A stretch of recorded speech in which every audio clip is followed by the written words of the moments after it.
오늘은 대림절 넷째 주일이고 또 12월 넷째 주일을 맞이했습니다. 또 특별히 오늘은 성탄을 하루 앞둔 그런 날입니다. 마치 예수님의 오심을 예고라도 하듯 밖에 흰 눈이 싸얗게 온 세상을 뒤덮은 것을 보게 되는데 우리에게도 모든 성탄의 기쁨이 가득하기를 간절히 소망합니다. 오늘 우리가 함께 이 이사야의 말씀을 함께 나누려고 합니다. 이사야의 이 말씀을 보게 되면은 이사야라고 하는 책은 총 66장으로 이루어진 책이 바로 이사야입니다. 우리가 성경을 크게 본다면 구약과 신약으로 나뉘어지게 되죠. 구약은 39권, 또 신약은 27권, 합해서 몇 권인가요? 66권. 이 이사야와 똑같습니다. 그래서 이 이사야를 이야기할 때 성경의 축소판이다라고 이야기하기도 합니다. 단순히 이 이사야의 장수와 또 성경의 권수가 같기 때문만은 아닐 겁니다. 실제로 이 40장, 우리가 읽었던 이 40장의 직전인 39장까지의 말씀을 보게 되면은 이 구약 말씀 가운데 나타났던 인간의 어찌 보면은 그 타락된 모습들, 죄된 모습들이 이 앞에 39장까지 많이 기록되어 있는 것을 확인할 수가 있으며, 우리가 40장의 말씀부터 시작 보면은 이 신약 말씀을 우리가 볼 때에 신약 말씀은 어떤 이야기로 시작됩니까? 이 땅에 오신 예수님, 빛으로 오신 그 예수님을 가지고 말씀이 시작되는 것을 기억합니다. 이 40장 역시 이 땅에 오실 그 예수님을 예언하면서 시작되는 것이 바로 이 40장의 말씀이다라고 하는 것을 우리가 알 수 있어요. 그래서 앞에 있는 내용들은 구약의 여러 가지 죄된 모습들, 또 하나님을 따르지 못했던 백성들에게 임하실 하나님의 그 심판의 내용들을 담고 있다면, 오늘부터 우리가 함께 읽었던 이 40장부터의 내용들은 이 땅에 오실 그 예수님과 또 복과 또 소망에 관련된 내용들을 담고 있는 것이 바로 이 40장부터의 내용입니다. 특별히 절망과 심판에 이어서 복과 소망을 이야기하고 있는 이 40장의 이야기를 통해서 오늘 이 시간 우리에게 어떻게 하나님께서 우리를 위로하시는지 함께 나누려고 합니다. 오늘 이 말씀 가운데 하나님의 크신 은혜가 있기를 간절히 소망합니다. 첫 번째로 하나님께서 우리를 위로하시는 것을 보면은 하나님이 우리들의 마음을 살피시면서 우리를 위로하신다라는 것을 알 수 있습니다. 앞선 우리가 이사야의 전체적인 그 흐름에 대해서 이야기한 것처럼 실제로 이 이스라엘 백성들은 긴 시간 동안 하나님을 떠나 있었습니다. 그리고 이런 이들의 모습을 보면서 이사야 선지자는 그들에게 심판을 계속해서 선포하게 되죠. 실제로 우리 역시 우리의 삶 가운데 어려움이나 여러 가지 고난들이 길어지면 어떤 마음이 듭니까? 하나님께서 나를 잊으셨나? 그런 생각이 때로는 들 때가 있죠.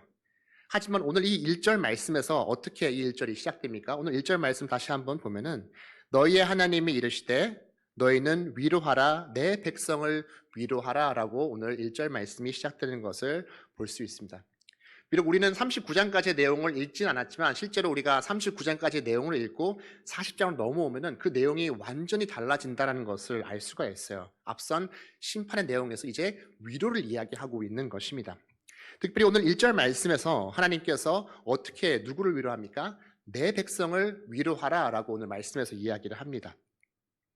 지금 이스라엘 백성들은 긴 시간 포로의 생활들을 살아왔습니다. 첫째 세대가 지나고 둘째 세대도 지나고 이제 세대까지 지나면서 어쩌면 그들은 이전에 이스라엘에서의 그 삶, 고국에서의 삶을 생각하기보다는 지금 이 포로 생활 가운데의 삶이 그들에게는 더 익숙한 삶일 것입니다. 하나님의 백성으로서 하나님을 섬기고 하나님을 따르며 신앙으로서 살아가는 그 삶보다는 지금 하나님을 모르고 살아가는 그 삶이 어쩌면 그들에게 더 당연한 삶일 수도 있는 것이죠. 한편으로 끝날 것 같지 않은 이 포로의 시간들을 바라보며 어쩌면 그들의 마음속에서도 하나님은 우리를 잊으셨구나라는 마음이 생각일 수도 있는 것이죠. 지금 목사님께서는 수요일마다 이 호세아 말씀을 가지고 설교를 하십니다. 이때 이 호세아 말씀 가운데 1장 9절 말씀에 이런 말이 등장합니다. 여호와께서 이르시되 그의 이름을 로암미라 하라. 너희는 내 백성이 아니요 나는 너희의 하나님이 되지 아니할 것임이니라. 이 로암미가 무슨 뜻일까요? 이 암미라고 하는 것은 히브리어로 백성이라는 뜻입니다. 이 앞에 로라고 하는 전미사가 붙게 되면 아니다라는 것이 붙게 되면 이 백성이 아니다라는 뜻이 됩니다. 한때는 그들이 어떻게 불렸습니까? 로암미로 불렸던 백성인 것이죠. 근데 오늘 이 말씀 속에서, 이사야 말씀 속에서 하나님 그들을 어떻게 부릅니까? 내 백성이라고 그들을 부르고 있어요. 한때는 그들이 로암미어의 삶을 살았지만 이제는 그 로가 빠지면서 이제는 암미, 나의 백성의 삶을 너희들이 산다라고 이야기하면서 그들에게 위로하고 있어요. 이제 그들이 백성의 삶을 살아갈 수 있다는 것이 얼마나 큰 위로의 말씀입니까? 생각해보면 우리 역시 어느 누구 하나도 예수님 앞에, 주님 앞에 나아갈 수 없는 그런 존재들이죠.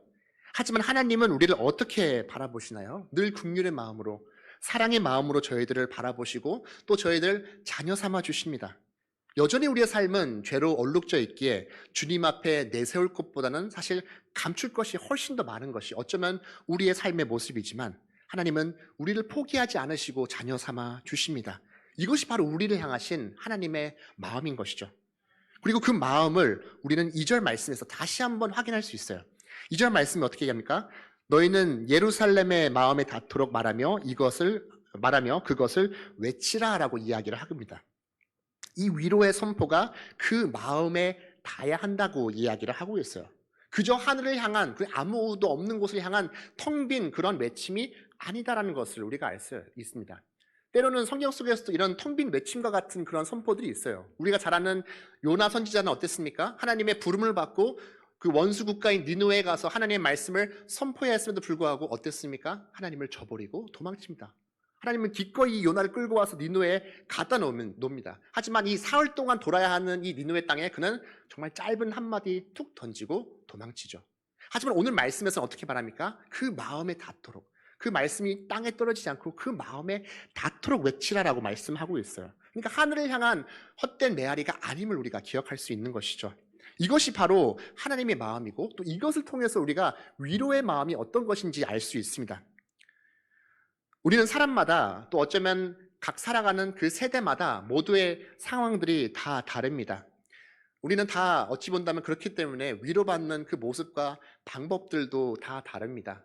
어떤 사람들은 노래를 들으면서 위로를 받죠. 요즘에 방송에서 이 싱어겐이라고 하는 방송이 하는데요. 어제 잠깐 밥 먹으면서 봤는데 어머니를 몇 년 전에 잃은 한 참가자가 노래를 부르는데 그렇게 구슬프게 부르면서 저도 이렇게 밥 먹다 눈물이 막 흘리면서 막 위로가 되더라고요. 물론 저희 어머니는 살아계십니다. 살아계시지만 전 그 노래를 들으면 너무 이렇게 위로받는 거예요. 사실 근데 다 똑같지는 않을 거라 생각합니다. 누구는 그 노래를 듣고 위로를 받고 또 어떤 사람들은 그냥 흘려보낼 수도 있는 것이죠. 사람마다 다 다릅니다.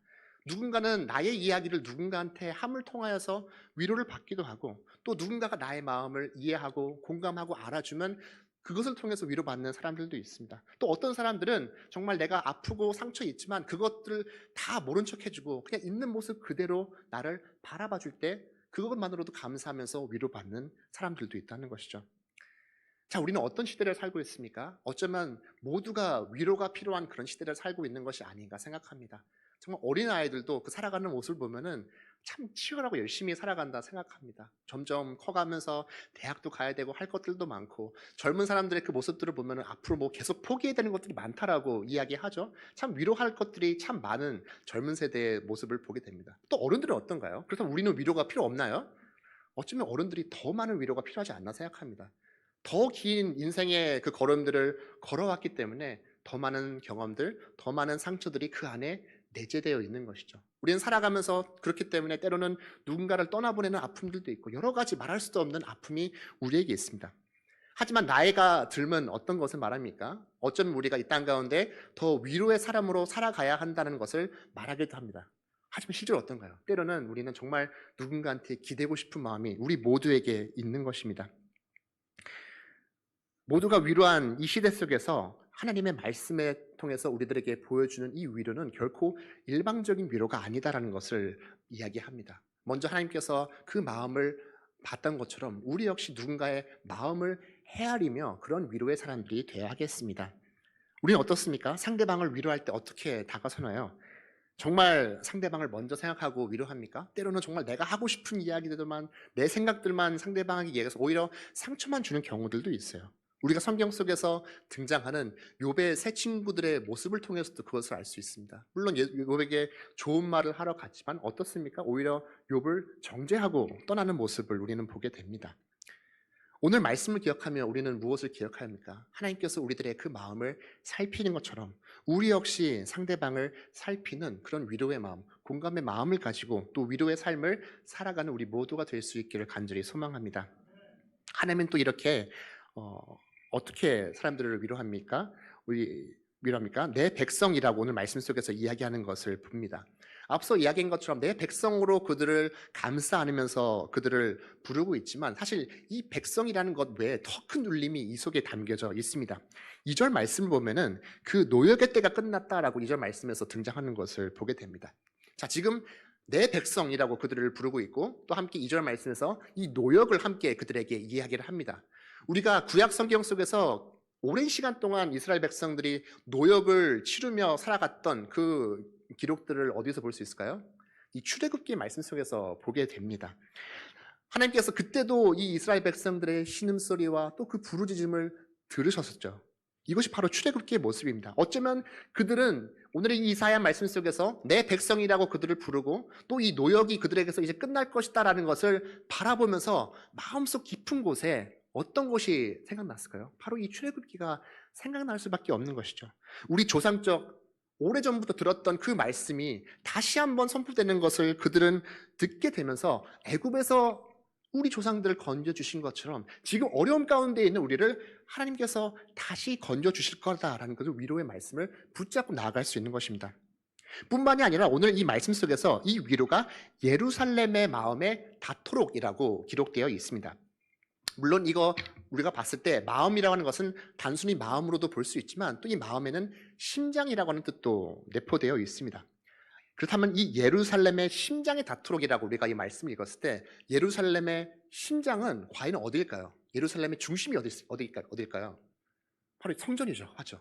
예루살렘의 성전이 바로 예루살렘의 심장으로 자리 잡고 있는 것입니다. 바로 이 심장에 그것이 닿도록 하나님께서 외치고 있는 것입니다. 지금 그들에게 가장 필요한 위로가 무엇입니까? 긴 시간 동안 많은 세대가 거쳐가면서 이 포로의 생활을 살아왔던 이들에게 가장 필요한, 가장 회복해야 될 것이 무엇입니까?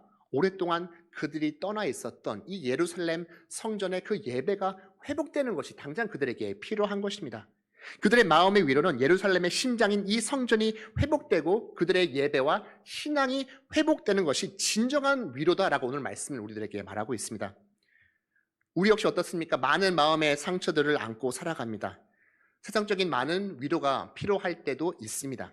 근데 우리의 삶이 온전히 다시 세워지기 위해서는 오늘 말씀은 우리에게 무엇을 말합니까? 무엇이 회복되어야 한다는 것이죠?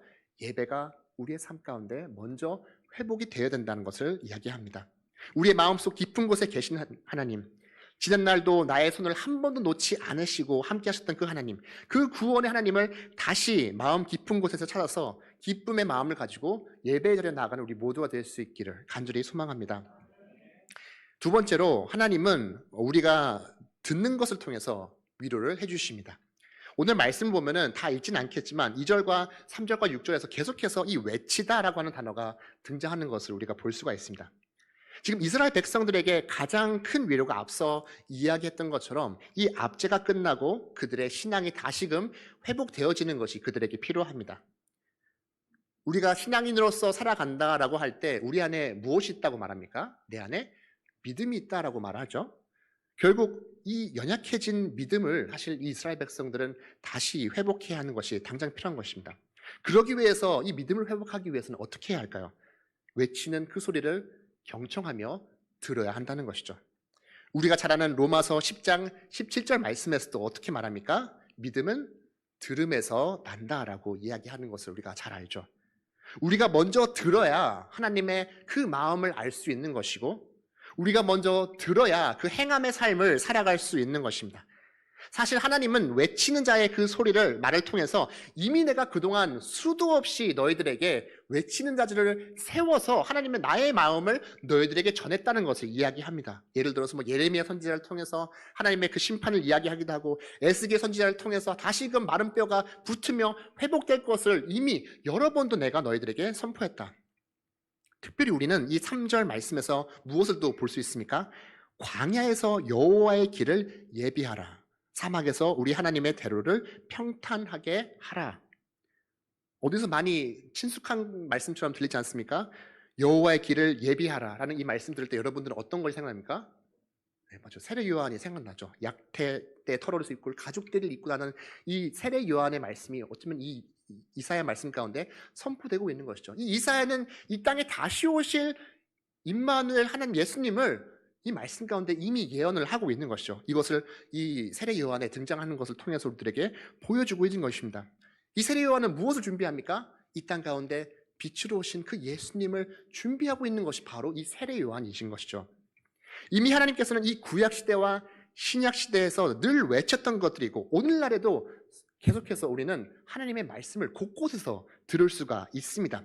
어쩌면 지금 우리가 살아가는 이 시대는 어느 때보다 손쉽게 또 편하게 하나님의 말씀을 들을 수 있는 시대를 우리는 살아가고 있습니다. 하지만 아무리 이것이 간편해졌다 해도 우리가 그 말씀에 경청하지 않고 그 말씀을 듣지 않는다면 우리의 삶 가운데는 결코 변화가 생길 수 없는 것이죠. 시편 19편 7절 말씀에서는 이렇게 말합니다. 여호와의 율법은 완전하여 영혼을 수생시키시며 여호와의 증거는 확실하며 우둔한 자를 지혜롭게 하며라고 말합니다. 우리가 말씀을 들으면 믿는 자들에게 이 시편 말씀에서 어떻게 한다고 합니까? 우리의 영혼을 살린다라고 이야기를 하고 있어요.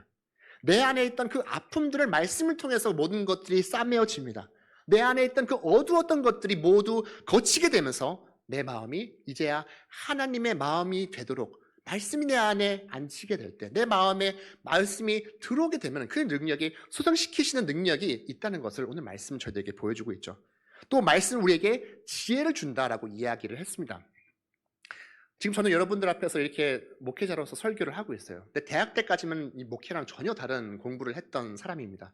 그렇다고 막 마음대로 살았던 건 아니고 그래도 삶 가운데 신앙인으로서의 그 모습들은 어느 정도 이렇게 비추면서 살았던 기억이 있습니다. 그래서 이 주변에 친구들이나 또 학교의 후배들은 또 믿는 친구들이 꼭 궁금한 거 있으면 아니면 신앙 상담을 저한테 자주 했던 그런 기억들이 있습니다. 지금 생각해 보면은 사실 한두 살 차이니까 제가 조언을 해봤자 얼마나 잘했겠습니까?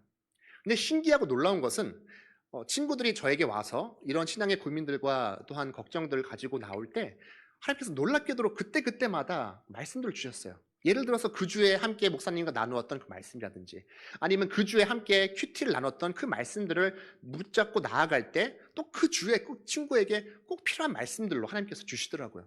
이것은 무엇입니까? 저의 지혜로 이야기한 건가요?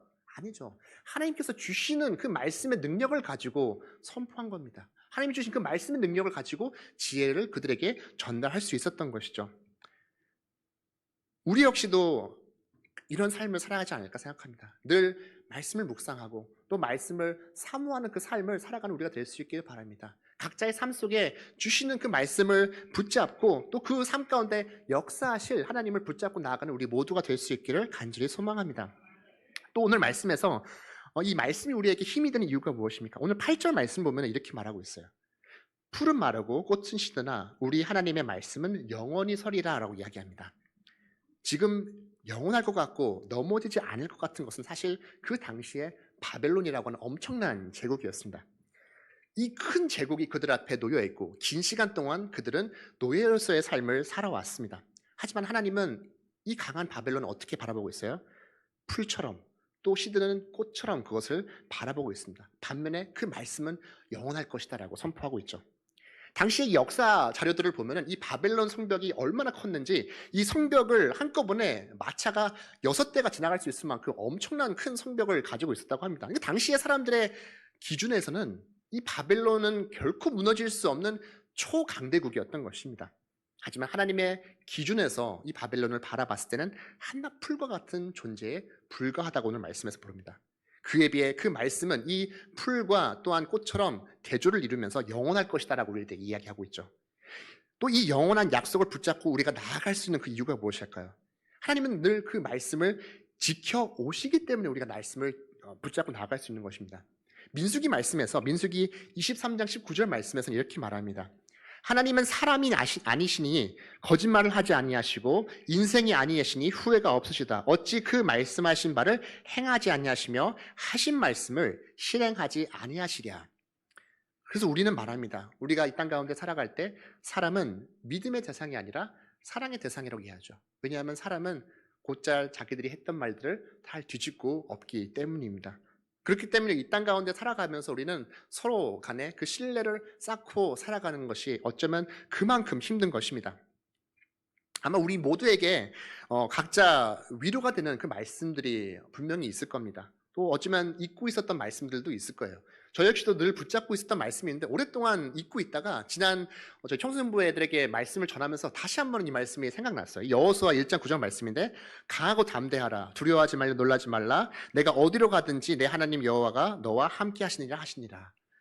이 목회자의 길을 처음 걷고 또 그 당시에 집에 여러 가지 그런 환란들이 있을 때 이 말씀이 저에게 큰 위로가 되고 그치 하나님께서 나와 함께 하신다는 그 말씀을 붙잡고 늘 나아갔던 기억이 있는데 긴 시간 동안 어찌 보면 삶이 평안해졌는지 잊고 지냈습니다. 하지만 다시 한번 이 말씀을 생각하니까 그래 하나님께서 이 말씀으로 나를 위로해 주셨지. 이 말씀으로 나에게 힘을 주시고 또 지혜를 주시고 용기를 주셨지.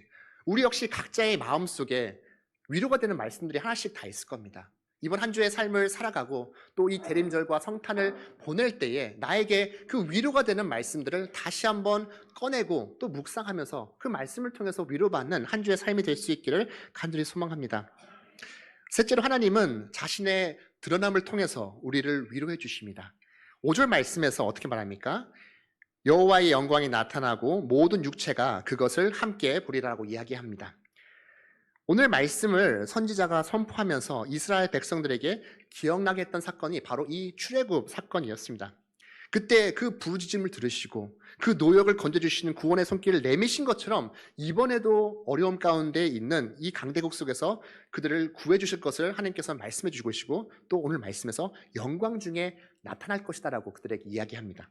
이미 출애굽의 시간을 통해서 하나님은 수도 없이 이스라엘 백성들의 자신의 모습을 증거하시고 보여주셨죠. 무엇을 통해서? 구름기둥과 불기둥으로 그들을 광야 삶 가운데 그들을 인도하셨습니다. 때로는 그것을 바라보면서 멈추기도 하고 또 때로는 그것을 바라보면서 앞으로 나아가기도 합니다. 또 무엇을 통해서 하나님의 모습을 증거하십니까? 이 성막 가운데서 늘 하나님께서 함께 그들에게 거하셨습니다. 이 출애굽의 과정을 통해서 하나님께서 계속해서 자신의 모습을 우리들에게 보여주셨죠. 또 신약의 말씀에서도 똑같이 하나님은 자신을 우리들에게 보여주십니다. 신약 우리가 요한복음 1장 14절 말씀을 함께 볼 때 이렇게 얘기하죠. 말씀이 육신이 되어 우리 가운데 거하심에 우리가 그 영광을 보니 아버지의 독생자의 영광이요 은혜와 진리가 충만하더라. 아멘. 이 땅 가운데 빛으로 오신 예수님, 이 성탄 가운데 우리가 기억해야 될 말씀이 또한 이 말씀이 아닌가 생각합니다. 우리를 위해서 오시고 구원자로 오신 그 예수님, 이것은 또 하나님이 자신의 모습을 우리에게 보여주신 그 증거인 것이죠. 우리가 이 요한복음 말씀에서 말씀이 육신이 되어 우리 가운데 거했다라고 했을 때 이 거하다라고 하는 단어 속에는 성막을 치다, 성막을 거하다라는 그 의미가 담겨져 있습니다. 그러니까 어찌 보면 이 구약의 말씀과도 연결이 된다라는 것을 우리가 볼 수 있는 것이죠. 하나님은 계속해서 자신의 모습을 저희들에게 드러내셨습니다. 오늘 말씀에서도 어떻게 합니까? 골짜기마다 돋게 하시고 산마다 언덕마다 낮게 하시며 모든 것들을 평탄하게 하시고 길을 내셨다라고 오늘 말씀 속에서 말합니다. 빛 대신 예수님께서 어떻게 말합니까? 나로 말미암지 않고는 아버지께로 갈 자가 없다. 그 길을 오늘 말씀에서도 예언하고 있는 것이죠. 근데 어쩌면 우리는 삶의 과정을 걸어갈 때 어떤 마음들을 가지고 나아갑니까? 또 많은 것들이 내 앞에 가로막고 나의 앞에 놓여 있는 것이 바로 우리의 삶이 아닌가 생각합니다. 때로는 물질이라는 큰 산 앞에, 걱정이라는 언덕 앞에, 또 환란이라는 골짜기 앞에서 이 모든 것들이 우리를 잡고 살아갈 때 온전히 그 함께 하시는 다시 오신 그 주님의 영광을 바라보지 못하는 모습이 우리에게 있다는 것이죠. 종종 뉴스에서 이러한 이야기를 들을 때가 있어. 오늘 밤에는 슈퍼문이 뜹니다. 아니면 블루문이 뜹니다. 막 그런 기사를 나옵니다. 오늘 안 보면 뭐 몇십 년 후에 볼 수 있어요. 막 그렇게 뭐 방송하더라고요. 보신 적 있나요? 저는 그래도 조금 보려고 노력을 합니다. 근데 사실 실제로 본 적은 별로 없어요. 왜냐면 막상 밖에 나가면은 뭐가 눈앞에 있을까요? 건물이 너무 많아요. 건물이 너무 많고 막상 보려고 하면은 막 잘 보이지도 않아요. 뭐 슈퍼문이라고 하는데 잘 안 보입니다. 이제 이 김포 한신교회에 와서 사역한 지가 한 1년 돼갑니다. 시간이 참 빨리 지난 것 같은데요. 이 김포에 오기 전에는 한 3년 정도 이 부여라는 곳에 생활을 했었어요. 그래서 여기랑은 참 많이 다른 곳이라 조금 이제 자연의 느낌을 많이 느낄 수 있는 곳이 바로 그런 곳입니다. 근데 어느 날 이 근처에서 목회를 하던 다른 이제 동료 목회자 집에 방문을 하고 이제 집에 돌아가는 길이었어요. 한밤중에 이제 집에 운전을 하고 돌아가는데 세상에 저는 태어나서 그렇게 큰 달을 본 적이 없어요. 좀 운전했는데 제 그 자동차 유리창 앞에 정말 달이 딱 하고 떠 있는데 계속해서 따라다니는 거예요. 아마 그 시야를 가리는 것이 아무것도 없기에 온전하게 달을 아마 태어나서 처음 그렇게 봤던 것 같아요. 한참 동안 그 달을 보면서 참 내가 살면서 참 많은 것들이 어쩌면 내 삶 가운데 가로막고 있었구나 생각하게 됩니다. 하나님은 언제나 어떻습니까? 우리 곁에 계셨고 또 그 모습을 우리들에게 늘 보여주셨습니다. 구름 기둥으로, 성막으로, 또 이 성탄 가운데 빛으로 오신 예수님의 모습으로 우리들에게 보여주셨습니다. 하지만 이 땅 가운데 살아가면서 우리는 때로는 골짜기에 갇혀서 산과 언덕에 시선을 빼앗겨 온전히 주님을 바라보지 못했던 순간들이 있습니다. 이 대림절 다시금 모든 것을 거두어 주시고 또 오늘 말씀에서 이야기한 것처럼 평탄하게 하고 또 옛 터전에서 우리가 하나님의 나라로 새 길을 열어가시는 그 빛 대신 주님을 붙잡고 위로와 소망 가운데 거하는 우리 모두가 될 수 있기를 간절히 소망합니다. 마지막으로 하나님은 복음을 통해서 우리에게 위로를 주신 것을 기억하시기 바랍니다. 9절 말씀을 보면은 어떻게 시작됩니까? 아름다운 소식을 시온에 전하는 자여 너는 높은 산에 오르라. 아름다운 소식을 예루살렘에 전하는 자여 너는 힘써 소리를 높여 두려워하지 말고 소리를 높여 유다의 성읍들에게 이르기를 너희의 하나님을 보라 하라. 특별히 어떻게 시작됩니까? 아름다운 소식이 전해진다라고 말합니다. 이 아름다운 소식이 무엇일까요? 우리가 늘 얘기하는 복음을 이야기하는 것이죠. 어쩌면 이 구약 말씀 가운데 처음으로 등장하는 이 복음의 단어가 이 아름다운 소식이 우리가 읽었던 이사야 말씀 가운데 등장하는 것이죠. 그렇다면 이 복음은 어떻게 나타납니까? 이어지는 10절 말씀에서 이렇게 나오죠. 10절 말씀에 보라 주 여호와께서 장차 강한 자로 임하실 것이요 친히 그의 팔로 다스리실 것이라. 보라 상급이 그에게 있고 보응이 그 앞에 있으며 라고 기록되어 있어요. 마지막에 어떻게 말합니까? 상급이 그 앞에 있고 보응이 그 앞에 있으며 라고 말합니다. 마치 어떤 모습 같나요? 전쟁을 마치고 많은 것들을 취하는 또 그런 개선의 왕처럼 승리의 왕의 모습을 저희들에게 보여주고 있습니다. 우리가 이제 연말도 얼마 남지 않았어요. 참 한 해가 정말 어쩌면 이렇게 빨리 갔나 생각을 합니다. 이번 주에 누군가와 이야기가 정확히 기억이 안 나지만 우리가 살아가는 삶이 어쩌면 매일매일 더 죽음으로 다가가는 삶이다라는 이야기를 들은 적이 있어요. 사실 뭐 어떻게 보면 맞죠. 우리가 매일매일 살아가는 것이 점차 한 발 한 발 죽음을 향해서 가고 있습니다. 그럼에도 불구하고 우리가 죽음을 향해서 간다라고 하지만 절망과 두려움 가운데 있는 분이 계신가요? 여기서? 있습니까? 지금 막 두렵고 떨리시나요? 그렇지 않죠. 우리가 죽음을 향해서 매일매일 걸어가지만 두려워하지 않을 이유가 무엇입니까? 우리에게 승리의 왕으로 오신 예수 그리스도가 있기 때문이죠. 예수님께서 무엇을 이기면서 이 땅 가운데 오셨습니까? 우리의 그 죽음과 죄를 이기시고 이 땅 가운데 오셨습니다. 오늘 이 대림절에 우리가 이 말씀을 기억하는 것이 예수님께서 우리 곁에 오신 그 이유가 무엇입니까? 우리를 승리케 하시기 위해서 이 땅 가운데 오신 줄 믿습니다. 또 오늘 말씀 가운데 이 승리의 주님, 영광의 왕으로 오신 주님 말고도 11절 말씀에 또 이렇게 이야기하는 것을 보게 됩니다. 그는 목자같이 양떼를 먹이시며 어린 양을 그 팔로 모아 품에 안으시며 젖먹이는 암컷을 온순하게 인도하시리로다. 앞서 10절 말씀에 주님께서는 이 승리의 왕으로 우리들에게 오신 것처럼 이 11절 말씀에서는 어떻게 등장합니까? 목자로서 우리들에게 오신다라고 이야기하고 있어요. 우리가 목자하면 우리가 잘 알고 있는 시편 23편 말씀에서도 시편 기자가 이렇게 고백하죠. 여호와는 나의 목자시니 내게 부족함이 없으리로다. 그 나를 푸른 불밭에 누이시며 실 많은 물가로 인도하신다라고 고백합니다. 우리의 목자 되신 주님께서는 우리들을 어떤 마음으로 바라보십니까? 수고하고 무거운 짐진 우리를 쉬게 하시고 또 좋은 곳으로 인도하시는 것이 바로 목자 되신 주님의 그 모습인 것입니다. 이미 주님께서 우리에게 더 좋은 곳을 준비하고 계십니다. 행여 우리가 잘못된 길로 갈까 염려하시기도 하고 행여 우리가 골짜기에 빠지실까 산에서 헤맬까 염려하시면서 우리를 바라보십니다. 그렇다면 우리는 어떻게 해야 합니까? 이 목자 되신 주님을 바라보고 따라야 한다는 것이죠. 목자 되신 그 예수님을 따르며 그 빛의 길, 그 온전한 그 길을 나아가는 우리 모두가 될 수 있기를 소망합니다. 이제 말씀을 마무리하겠습니다. 한 외줄타기를 하는 서커스 단원이 미국 나야가라 폭포, 미국에서 이제 캐나다로 긴 줄을 연결해서 그 안에서 외줄타기를 공연을 했던 것입니다. 사람들은 손에 진땀을 쥐면서 이 사람의 공연을 계속해서 보고 또 오가면서 큰 박수를 쳤습니다. 이제 이 사람이 한번 왔다 가면서 이번에는 제 어깨에 함께 올라타서 가실 분 있습니까? 라고 제안을 하는 겁니다. 여러분 같으면 타겠습니까? 탈까요? 요즘에 막 돈도 내고 막 스릴 있는 막 한다고 하는데 할까요? 사람들 다 꺼려하죠. 목숨을 담보로 해야 되니까. 근데 그 앞에서 막 놀고 있던 개구쟁이 아이가 저 데리고 가세요. 제가 탈게요. 라고 이렇게 한 겁니다. 그 외줄 타기 사람, 좋다고 태우고 왔다가 갔다가 왔다가 갔다가 몇 번씩 왔다 갑니다. 근데 그 아이는 그 안에서 너무나도 신나게 노는 겁니다. 갔다 오고 사람들이 물었어요. 너는 어쩌면 겁도 없이 그렇게 외줄 타기 이 사람의 어깨를 타고 왔다 갈 수 있니? 그 이유가 무엇일까요?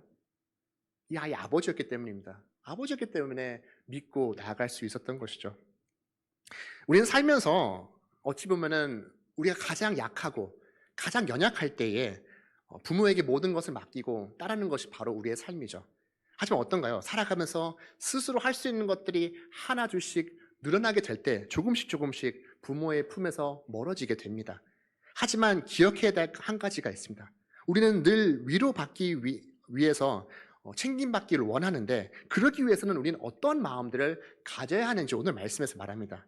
오늘 말씀에서 다시 한번 우리가 돌아가서 기억해야 될 말씀이 있는데요. 우리 인생은 풀과 같고 꽃과 같이 금세 시드는 것이 바로 우리의 인생이라는 것입니다.